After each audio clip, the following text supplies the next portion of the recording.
This video is brought to you by World of Warships. It is late February 1768 in Bar, a small fortress town in Podolia in modern-day Ukraine.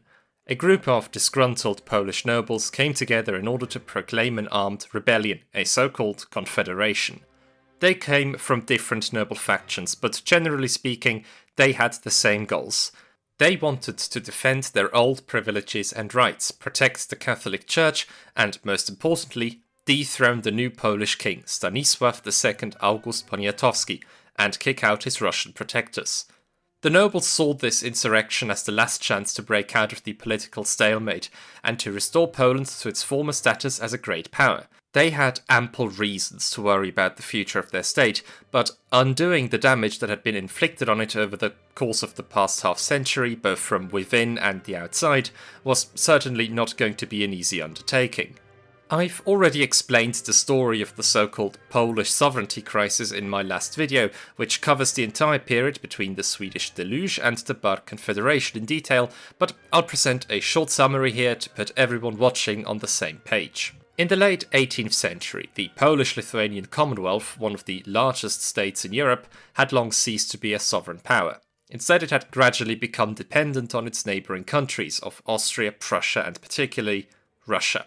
The whole ordeal began during the Great Northern War, when Tsar Peter the Great intervened in a conflict between the Polish nobles and King Augustus II, who harboured absolutist tendencies. In the so-called Partition Sejm of 1717, the many privileges of the nobility, also known as the Szlachta, were guaranteed and the Polish army size was heavily restricted. Afterwards, Russian troops became a frequent sight in Poland-Lithuania, as they would often be brought in as peacekeepers. Peter the Great had understood how he could use the flawed Polish political system to his full advantage. He knew that he could pit the various factions of the nobility against each other and thus keep the Commonwealth in an eternal political deadlock with no way out. To that end, he and his successors used a combination of bribery, blackmailing and open oppression. From that point on, Poland-Lithuania was to remain a weak buffer state along Russia's western border. In 1720, Russia signed a treaty with the Prussian king, and both countries agreed to work with one another to prevent any sort of reforms in Poland from taking place. After Augustus II's death in 1733, a war of succession broke out. In the end, the candidate backed by Austria and Russia, Augustus III, prevailed. Overall, the reign of Augustus III was marked by peace and a blossoming of the arts, but also by political irrelevance and stagnation. Any internal attempts at reform came to nothing. After the death of the king, Russia installed a new king, Stanisław August Poniatowski, who was supposed to be a powerless and obedient figurehead. But the new king and his supporters, mostly coming from the Czartoryski family, initiated a series of valuable reforms. Among them was a restriction of the liberum veto, the right of every deputy in the parliament to veto any legislation, which had proven to be extremely harmful when abused. Once again, Russia intervened after having stirred up religious turmoil, arrested the opposition, and forced the parliament to sign the so-called Eternal Treaty by threatening military force. In early 1768, this treaty came into effect, and it guaranteed the privileges of the nobility for all eternity. Any reform was thus made completely impossible, and because this was a Polish-Russian treaty, Russia factually gained the right to intervene whenever it felt that the noble privileges were threatened. Poland-Lithuania had signed off its independence and become a Russian protectorate. It was the fact that this very treaty was going to be signed that inspired the rebellious nobles to meet in Bar and to put up resistance. These men, many of whom came from influential magnate families like the Potockis, the Sapieha and the Kraszynskis, were driven by a form of idealism and inspired to defend their political freedoms and to reverse the political subjugation to Russia. In many ways, the Bar Confederation can be considered an early point of reference for Polish nationalism, and during the 19th and 20th centuries, numerous Polish freedom fighters were inspired by its example. But before we go on to discuss the consequences of the Bar Confederation, a quick word from today's sponsor, World of Warships, who kindly asked me to try out their game. If you're into naval history, you'll love this. To celebrate the 250th anniversary of the US Navy, they've added a new feature where you can build Liberty Harbour in a detailed diorama set. By completing missions or expeditions, you earn supplies to customize your harbour and unlock fascinating historical anecdotes about American naval history. Finish the set, and you'll earn exclusive rewards, including a free Tier 8 premium cruiser, the Bridgeport. But that's just the start. The team constantly keeps the game fresh with new ships, events, cosmetics, and even whole new nations. You can battle across 40 unique maps with stunning water effects and dynamic weather. With multiple ship classes ranging from battleships and destroyers to aircraft carriers and U-boats, there's something for every playstyle. It's a perfect mix of strategy and action, completely free to play on both PC and consoles. If you're a new player, you can use the code STEPUP250 to get 20 days of premium, an American Tier 3 cruiser, a port slot and a commander, all for free of course. If you haven't played in a while, now is the time to return and claim special rewards available only during this event, tackle the Liberty Harbour missions to collect valuable items, and dive back in with fresh ships and content. So, what are you waiting for? Click the link at the top of the description and play World of Warships today. For the Russian Empress, Catherine II, the outbreak of the Bar Confederation was troubling news. She had personally chosen Stanisław August Poniatowski as the new Polish king and had made sure that he would be installed. Furthermore, she and the Russian ambassador to Poland, Nikolai Rybnin, had done everything in their power to keep the ruling nobility in line and to establish unquestioned Russian dominance over the Commonwealth. In order to preserve her position, Catherine sent a contingent of Russian troops into Poland to crush the Bar Confederation. But we can't imagine the rebels have been a coherent and united force with a central leader. Inner tensions among the leadership quickly arose, and they prevented them from pursuing a systematic course of action. The rebels weren't really able to fight the Russian army one-on-one, so they had to resort to a type of guerrilla warfare instead. The uprising would prove to be very difficult to suppress, and this conflict, which also saw a brutal peasant and Cossack uprising, would last several years. What is more, Catherine had to divert most of her capable troops to the south, as the Ottoman Sultan in Constantinople had decided to use Russia's moment of weakness to declare war. The Confederacy claimed to be the only legal representative of the Polish state and created a formal governing body in 1769 called the Generality. They frequently changed their base of operation but stayed mostly in the Austro-Polish border area. They even began to send diplomats to the courts of Constantinople, Paris, Vienna, Potsdam and Dresden in order to seek recognition abroad. For King Stanisław August Poniatowski, the situation was a dilemma. Initially, he and his supporters had actually asked Russia to crush the Bar uprising for them because the Polish army was simply unable to do so. The king sensed that his opposition among the Szlachta was growing and that he became increasingly reliant on his Russian protectors. In return, the Russian diplomats in Warsaw expected that he and his supporters from the Czartoryski family fully aligned themselves with the interests of Empress Catherine. Still, the king and the Czartoryskis tried to use the opportunity that the Russo-Turkish War presented to undo some of the damages that the Eternal Treaty had inflicted and to revoke the Russian constitutional guarantee.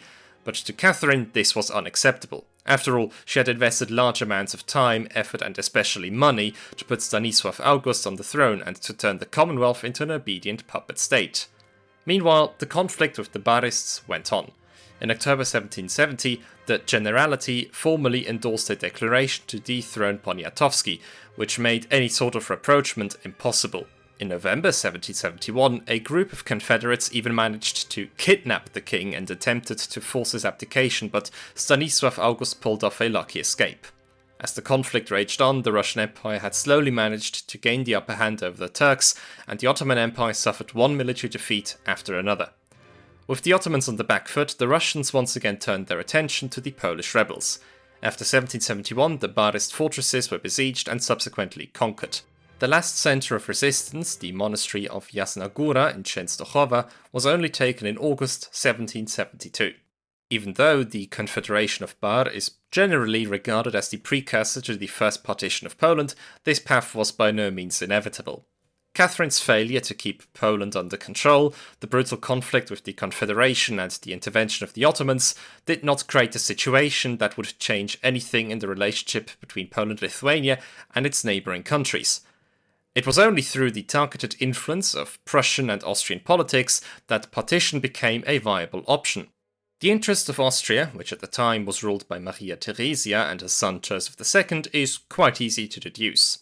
Firstly, Vienna wanted to finally disrupt the dominance of Russia and Prussia over Central and Eastern Europe, which had been in place since the 1720s. Furthermore, the definitive loss of Silesia to Prussia in the 7 Years' War, an incredibly valuable province with a high population, many natural resources and an advanced industry, was painful alongside the humiliation that the defeat in 3 successive wars to a vastly smaller country like Prussia naturally incurs.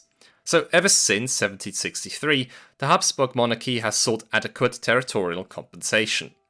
Joseph and Maria Theresia did not really concern themselves with who would bear the cost of this compensation, and Vienna's policy was not fundamentally directed against Poland-Lithuania. This is what differentiated the Austrian rulers from the Prussian king, who unavoidably sought to expand his power at the expense of the Commonwealth. At that time, Prussia was ruled by King Frederick II, who is easily one of the most fascinating characters in early modern European history, and he was as intelligent and cunning as he was cynical and cold-blooded. Already in 1752 he claimed, not entirely without reason, that Poland was merely enjoying an artificial existence tolerated by its neighbours. The Commonwealth would only exist for as long as the neighbouring powers still considered it useful. In the end, however, it would come down to partition.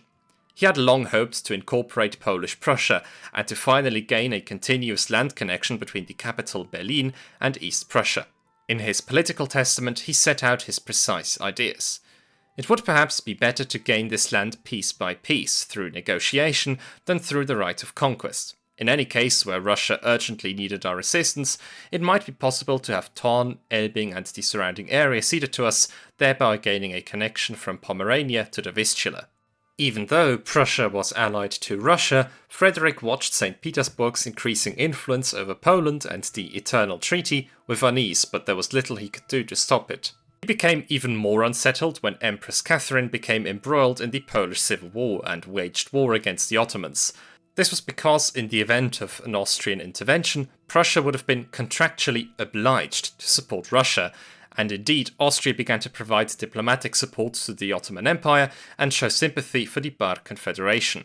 When Russia then began to prevail in the conflict with the Turks and announced that it wanted to annex the duchies of Moldavia and Wallachia, Austrian entry into the war became increasingly likely.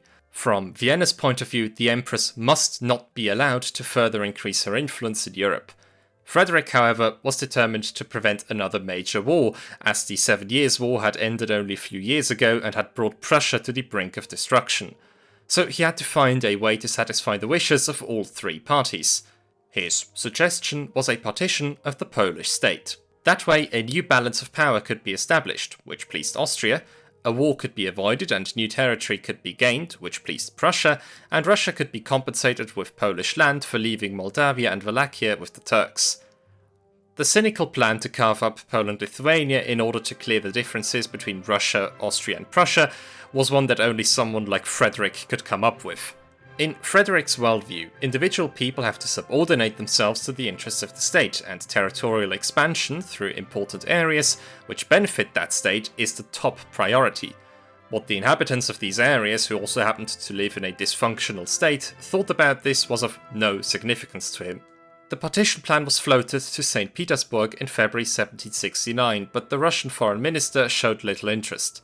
So instead, Frederick approached Austria in the hopes of normalizing the relations between the two countries and get past the bone of contention that the Prussian conquest of Silesia presented. In August 1769, Frederick II and Joseph II met in the Silesian city of Neisse or Nyssa. Both agreed to remain neutral in the Russo-Turkish War and to make sure that it didn't spread to Western Europe.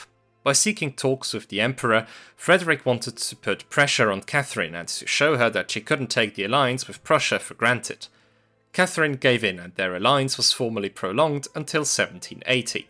Even though it was Frederick who insisted most strongly on the annexation of territories, it was the 2 Austrian rulers who took the first bite out of the Polish cake.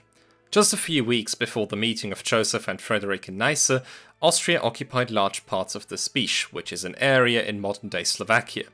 In particular, it was a number of small Polish exclaves, which had been mortgaged to Poland by the Hungarian king to finance his war against Venice in the early 15th century. Now, during this time of Polish civil war, Vienna seized its chance. Under the pretext of protecting the border against the plague and against Confederate incursions, Maria Theresia ordered the military occupation of these exclaves. Later, a Hungarian bureaucrat was sent to the area to figure out where the border between Poland and Austria should run. Using a number of questionable documents, he reported that since the 15th century, Poland had gradually shifted the border to the south and had thus acquired more than they were actually entitled to. Despite the lack of a legal basis, Joseph urged that further territories along the border areas should be annexed. And so, in 1770, the border was forcibly moved to the north, and the Starostwa of Nowy Targ, Czarsztyn and Stary Sącz were incorporated into the Habsburg Empire.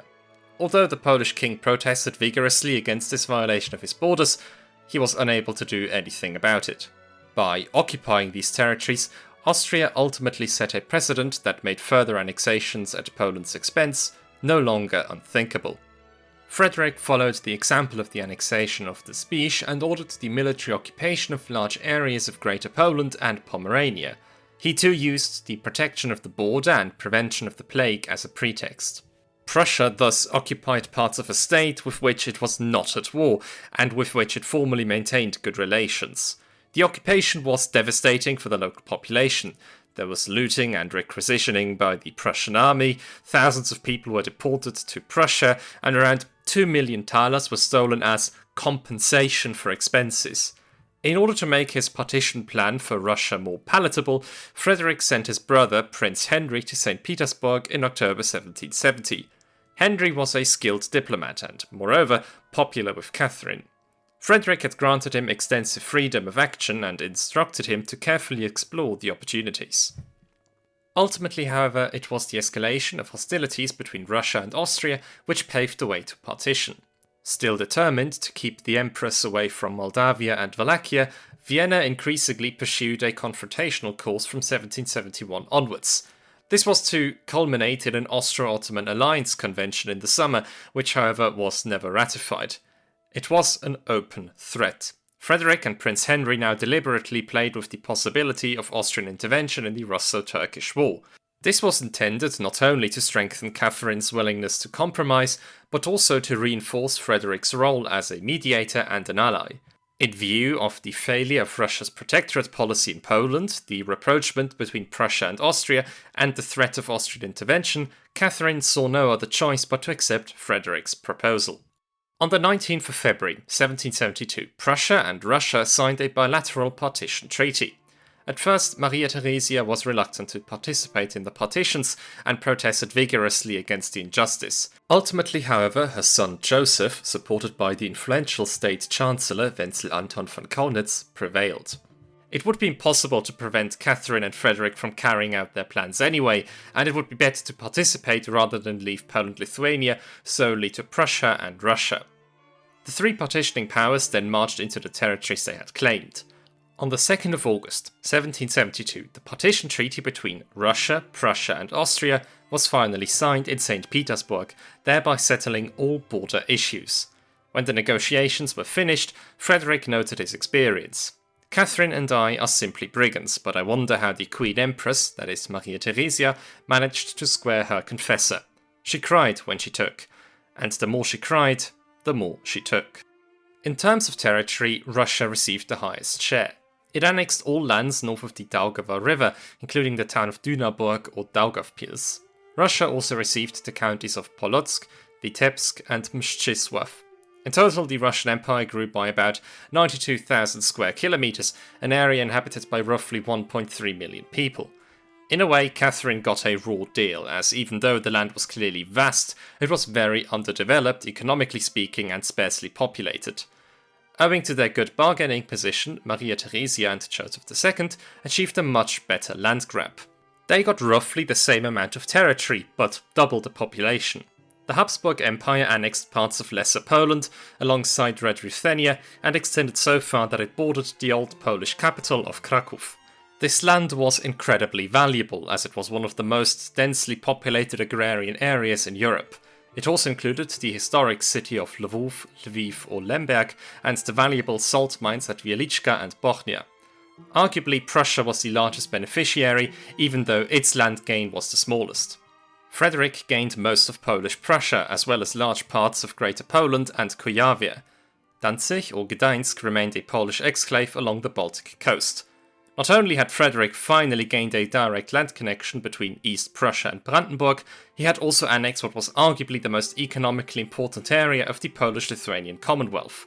It was densely populated, prosperous, heavily urbanized, and included the valuable trading city of Elbing or Elbląg. All in all, the Commonwealth lost 27.8% of its territory and 38.6% of its population. In the Partition Treaty, the robbery was justified with a cynical preamble to appease the conscience of the rulers who divided Poland among themselves. In the name of the Most Holy Trinity, the spirit of faction, the troubles and intestine war which had shaken the Kingdom of Poland for so many years, and the anarchy which acquires new strength every day, give just apprehension for expecting the total decomposition of the state. At the same time, the powers neighbouring on the Republic are burdened with rights and claims which are as ancient as they are legitimate. But in fact, there was no justification for the partition other than greed and opportunism. At most, in the case of Prussia, one could maybe still speak of security interests, although this did not serve as an official justification. Instead, numerous Prussian documents formulated elaborate claims that were supposed to confirm a Brandenburgian right to West Prussia that allegedly dated back centuries. It is doubtful, however, that anyone in the Prussian government took those seriously. Later, nationalist German historians often attempted to justify the partition by arguing that West Prussia and the Netze district were areas predominantly populated by German Protestants. While it is true that there was a significant presence of German speakers in these areas in the late 18th century, this explanation makes no sense if you know anything at all about Frederick. The Prussian king was a Francophile, almost exclusively spoke French in daily life and despised contemporary German culture. Moreover, he believed in the primacy of the Prussian state, not the German nation, and any kind of ethnic considerations were far from his mind. In general, it can be said that the partitioning powers justified their actions by claiming that they were actually doing the population in the occupied territories a favour. In enlightened 17th and 18th century societies, the image of Poland-Lithuania was extremely negative and filled with contempt.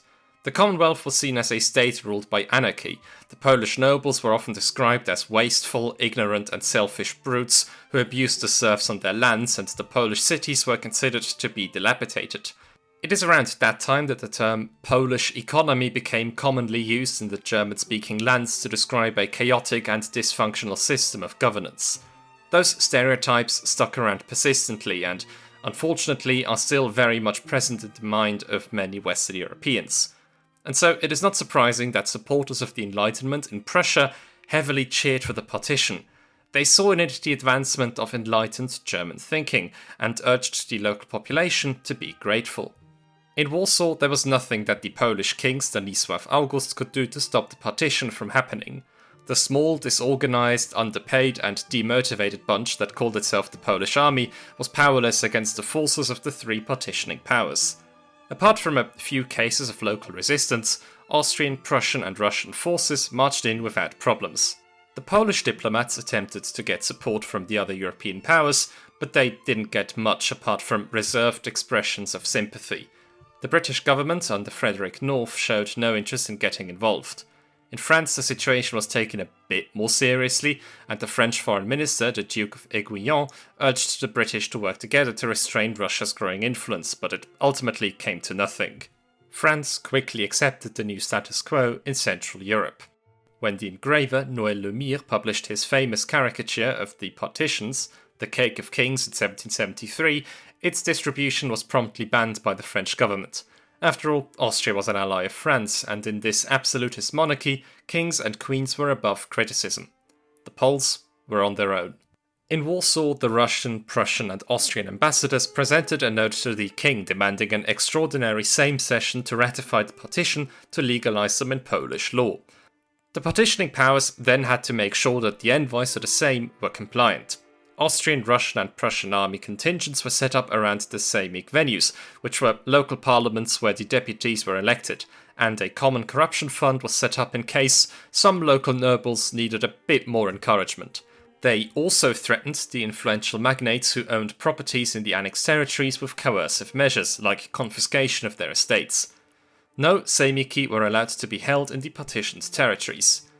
As a result of these measures, only a fraction of the regular number of representatives arrived at Warsaw to partake in the Sejm, and those who did were politically numbed, intimidated, or on a payroll by the foreign powers. And so the infamous Partition Sejm began in April 1773. It had been declared a confederated Sejm, which meant that decisions were made by majority vote and not unanimously as was usually the case. One of the marshals of the Sejm, Adam Poniński, was a willing enforcer of St. Petersburg's demands, received a salary of 3,000 ducats a month from Russia, and was rewarded with the post of Grand Treasurer in exchange for managing the confirmation of the treaties. There was never any doubt about how this Sejm would end. The king eventually joined the Confederation too, and a commission was formed to deal with all matters the partition entailed. Finally, in September 1773, the 3 treaties of cession between the Commonwealth and each of the partitioning powers were completed and signed off. It was a macabre spectacle in which the victim had to surrender a large part of his territory as part of a solemn ceremony. The first partition of Poland was carried out with little bloodshed and by seemingly legal means. For Poland-Lithuania, it was doubly humiliating that the partition was made possible solely by the extensive collaboration of many Poles. In the decades leading up to the partition, numerous influential nobles and clergymen placed themselves in the service of neighbouring great powers, be it out of greed, selfishness, or short-sighted ignorance. During the entire Partition Sejm of 1773, only a handful of men voiced outrage and actively protested. One of them was Kajetan Sołtyk, the Bishop of Kraków and a senator. He had been one of the leading opponents of Nikolai Rybnin, the Russian ambassador to Poland who had spurred up religious revolts and used them to turn the Commonwealth into a Russian protectorate in 1767. For that, Sołtyk had been arrested and sent to Russia. He was released just in time to partake in the Partition Sejm, but quickly resigned. He wrote to the Russian ambassador, "I would rather sit in a dungeon and cut off my hand than sign the sentence passed on my fatherland. A Pole who permits the partition of his country would be sinning against God, and we senators would become perjurers." The most famous case of resistance was that of Tadeusz Rejtan, the deputy from the constituency of Nowogródek or Nowogródok in modern-day Belarus. After having failed to convince the other deputies to reject the partition, he tore his shirt, threw himself on the floor, blocked the exit and exclaimed, "On the blood of Christ, I adjure you, do not play the part of Judas. Kill me, stamp on me, but do not kill the fatherland." After the end of the Partition Sejm, he resigned from political life and committed suicide a few years later. With that, the first partition of Poland was completed. But what did the partitioning powers do with the territories they had acquired? Let's start with Prussia. The area that Prussia had annexed was quickly renamed to West Prussia. This term did not exist previously, it was artificially introduced and only used officially after the partition. For Frederick, the acquisition of Polish Prussia meant a huge boost in prestige because now he could finally call himself King of Prussia rather than just King in Prussia. The process of establishing an administrative apparatus and taxation policy in the territory had been underway for a long time, ever since Prussia had occupied large parts of the country in 1770, under the pretext of protecting it from the plague. Prussian statesmen and officials quickly developed a sense of superiority and saw themselves as part of a civilizing mission. In a letter to his friend Voltaire, Frederick wrote, "The Polish provinces cannot be compared to any state in Europe. They can only be compared to Canada." He also compared the Poles to Native Americans, referring to them as Hurons or Iroquois. Although it may be tempting at first glance to see the Prussian perception of the Poles as an inferior and uncivilized people as a precursor to the Germanization policy of the late German Empire, or even the attempted destruction of the Polish nation by the National Socialists, this comparison is not appropriate. The Prussian sense of superiority was by no means based on a nationalistic or ethnic worldview that regarded the Poles as inherently inferior. Instead, the Prussians thought in terms of the Enlightenment and considered Polish structures and institutions to be outdated and inefficient. The Poles were therefore to be educated in the Prussian sense of the Enlightenment. After the partition, Prussian state machinery quickly got to work. The German language was mandated for official communication, and all Polish legal customs were abolished in favour of Prussian ones. Frederick himself showed great interest in his newly acquired province, and frequently issued instructions to transform it according to his ideas. Once a year he undertook an inspection tour of West Prussia and inquired about the conditions there. He met with representatives from the administration and inspected the expansion of the fortress near Gdańsk or Grudziądz. In order to strengthen the province economically, he promoted the targeted settlement of skilled workers in the cities of West Prussia. A total of 11,000 people were involved, most of them from Württemberg, Saxony, the Palatinate, or even Poland itself. All in all, large amounts of money were invested into West Prussia. Cities like Bromberg or Bydgoszcz and Kulm or Chełmno were financially supported, swamps were drained, forests were cut to gain new agricultural land, and a canal was built which created a direct connection for trade ships between the Oder and the Vistula River. Frederick also ordered the cultivation of fruit plants and, of course, potatoes, the building of dikes and the construction of schools. The relationship between farmers and landowners was reorganized, and independent legal bodies provided farmers with better protection against arbitrary rule. An extensive tax system was introduced, which placed a greater burden on the population than the previous system, but was more evenly distributed. Overall, the Prussian rulers succeeded in winning the loyalty of their inhabitants. Only a small portion of the Polish nobility had refused to swear allegiance to the Prussian king in Marienburg or Malbork in 1772, and there was never any open, organized opposition. This did nothing to change Frederick's contempt for the Polish nobility. Catholic nobles had to pay higher taxes than the Protestant counterparts, were not allowed to form district assemblies, and were prohibited from establishing their own credit institutions. Land-owning nobles who had owned property in both Prussia and Poland-Lithuania were given the choice in 1777 of either settling exclusively in Prussia or losing their Prussian lands. However, this ultimatum was never enforced, and it became apparent that Frederick's policy was mainly directed against the influential magnates who were politically active in Poland. Frederick was far less hostile towards the lower nobility. Overall, the West Prussian Protestants, who lived mainly in the cities, were quickly integrated. The process proved somewhat more difficult for the Catholics, despite assurances that they would be allowed to continue to practice their faith freely. The nobility remained suspicious, but at the same time, many, especially among the lower nobility, seized opportunities for advancements that had never before been available. Many attended the new cadet school in Kulm, pursued military careers, and some proudly added a German surname to their Polish one. Some examples of this would be Rosenberg-Groszczynski, Bach-Zelewski or Heuke-Troszczynski. While the people of West Prussia witnessed a period of modernization and amelioration as a result of the partition, the people of the coastal city of Danzig or Gdańsk experienced a time of severe hardship. As was agreed by the partitioning powers, Danzig remained a part of the Commonwealth and its citizens remained loyal to the Polish crown. Danzig should actually have retained parts of its surrounding area, but Prussian troops advanced right up to the city limits.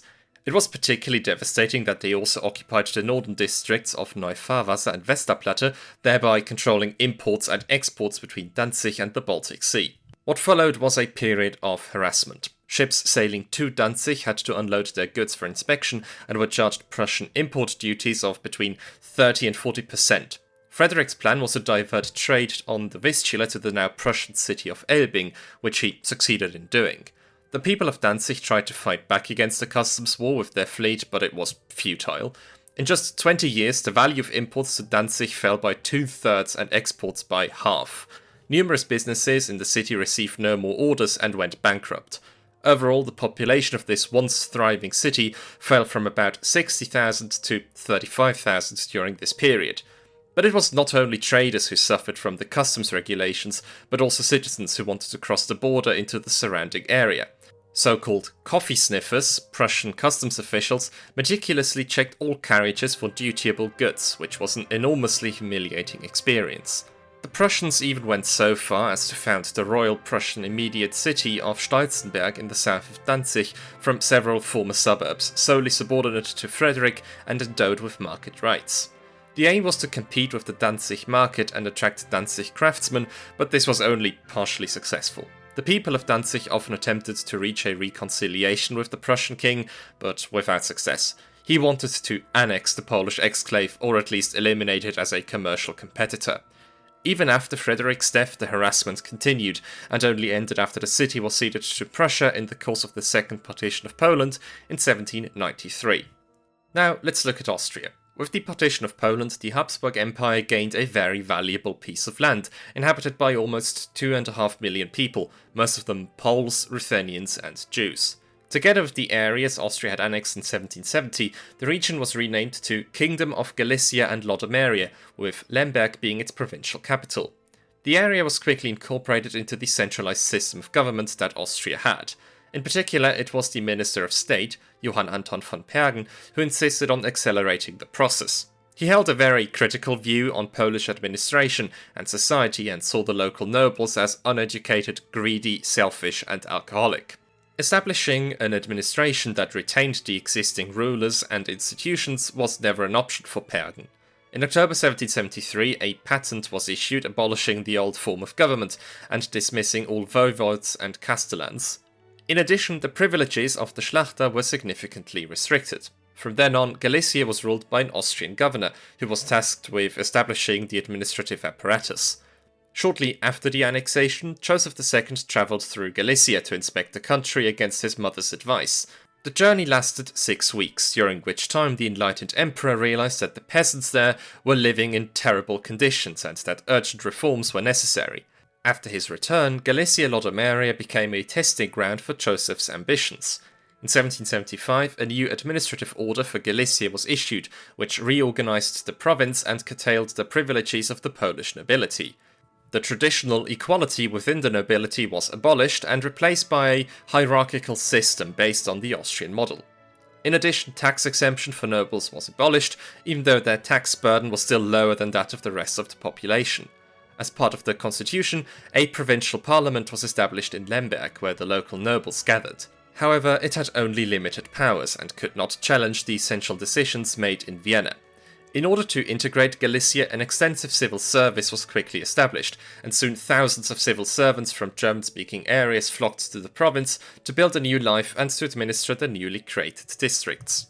Of particular importance to Joseph was the situation of the farmers who worked the land of the local nobility, because during his journey he had personally witnessed their daily hardships. First, a number of laws were enacted that restricted some of the oppressive measures taken by landowners. For example, their farmers were allowed to lodge complaints with the district administration in the event of unfair punishment, and any corvée services had to be entered in a register, otherwise they were illegal.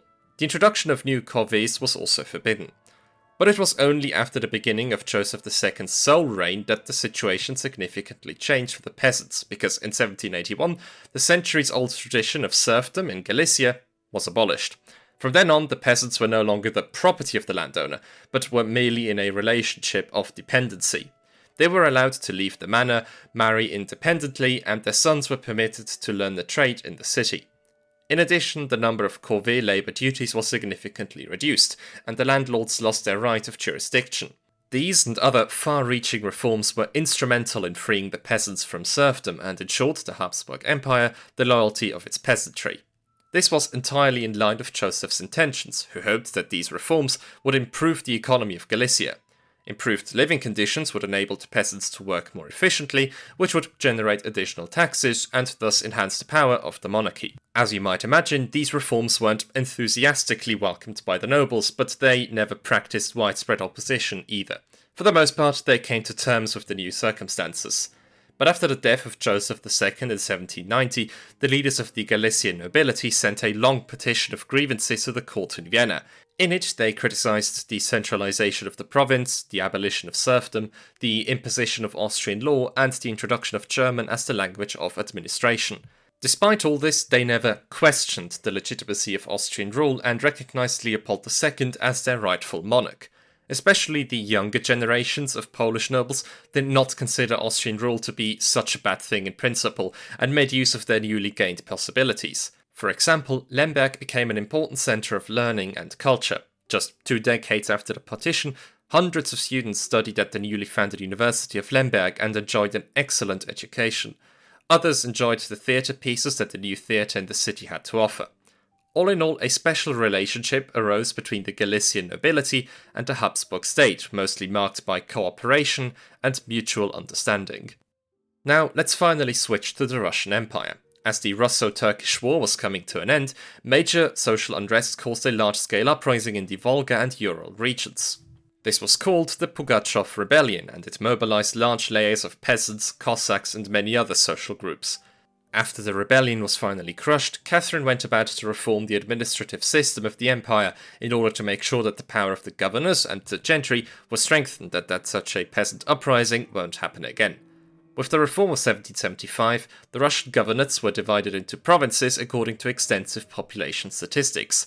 The governorates were not created with regard to economic, ethnic or political considerations, and each had a population between 300,000 and 400,000 people. And so the territories annexed from Poland-Lithuania were reorganized in a centralized manner following the reform. Most of these lands ended up in the Polotsk Governorate, later renamed to the Viceroyalty of Polotsk.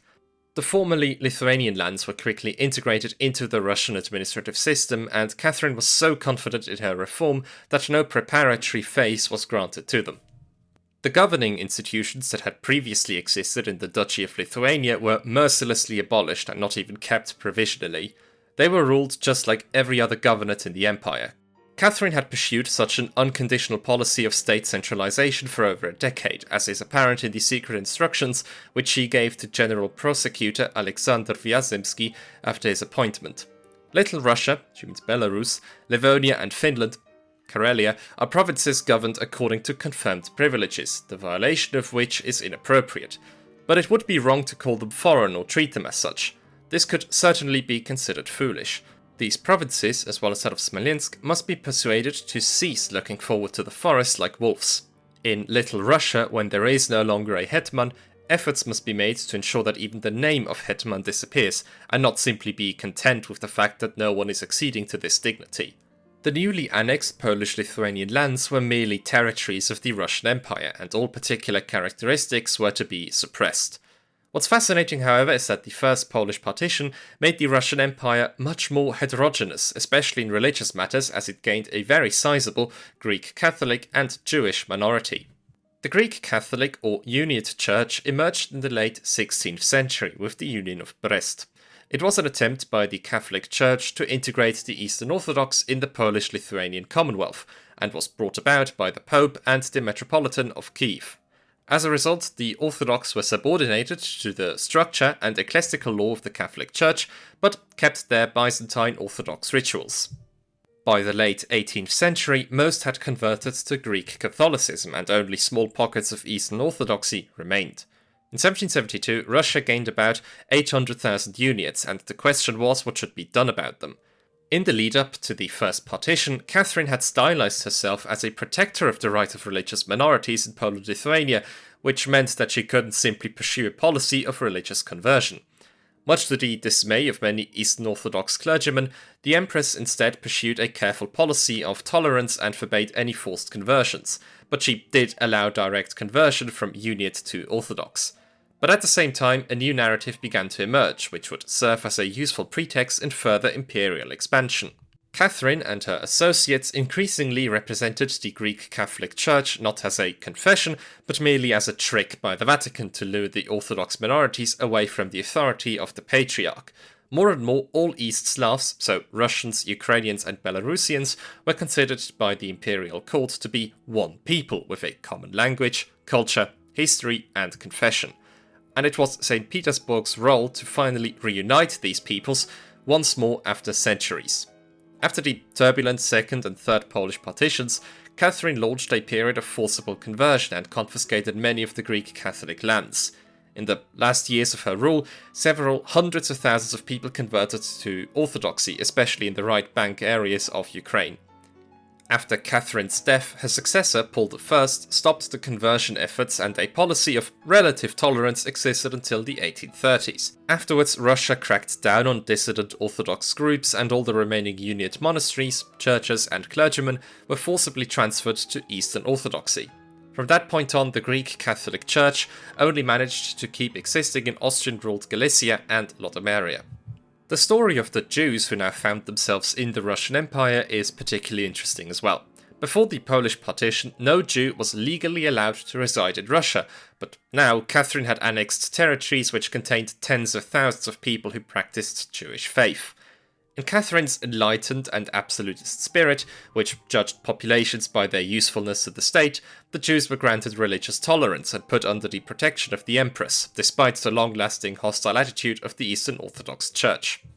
In 1772, the Jews of Polotsk found an imperial proclamation attached to the door of their synagogue, which read, "It is understood that the Jewish communities dwelling in the towns and on the lands joined to the Russian Empire retain and preserve those freedoms that they now enjoy by law regarding the control of their property, because the humaneness of Her Imperial Majesty will not permit anyone to be excluded from her all-encompassing generosity and from the welfare to come under her benevolent protection, as long as they, for their part with the appropriate compliance of royal subjects, live and pursue their present trades and businesses according to their callings."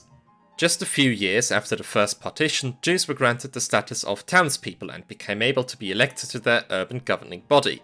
As such, Russia paradoxically became the first state in Europe which granted Jews a limited type of emancipation. This, however, caused a series of complaints by Russian merchants who felt threatened by their new Jewish competition. In 1791, Russian merchants sent a petition to the Empress complaining that Jewish merchants were exploiting the urban rights granted to them by settling in areas that had belonged to Russia before the partition.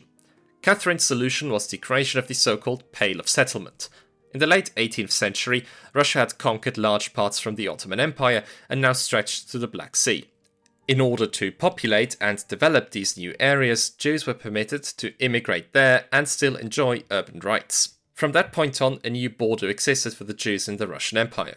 In the west of that border, they were allowed to freely settle and enjoyed extensive rights. To the east of that border, however, they were forbidden from residing. The Pale of Settlement existed until the end of the Russian Empire in 1917 and established long-lasting Jewish demographic patterns that would continue to exist until the Second World War.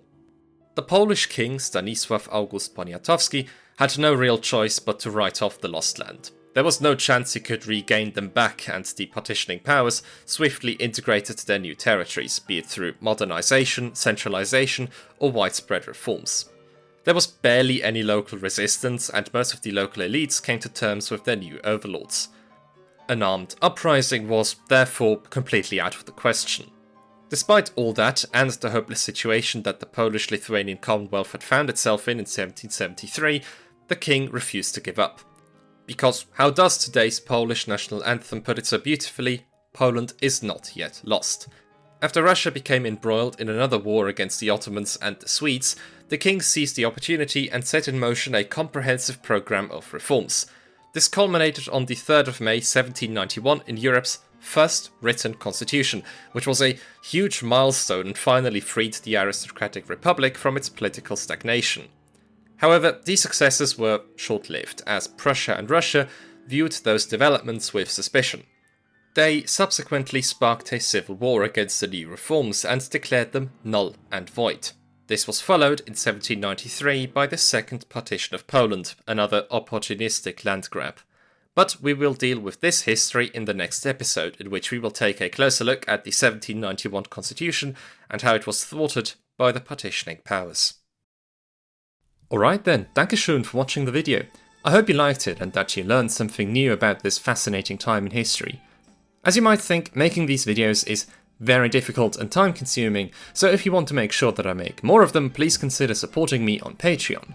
In exchange, you'll get access to a Patreon exclusive Discord server and, depending on your tier level, a number of other very sweet benefits.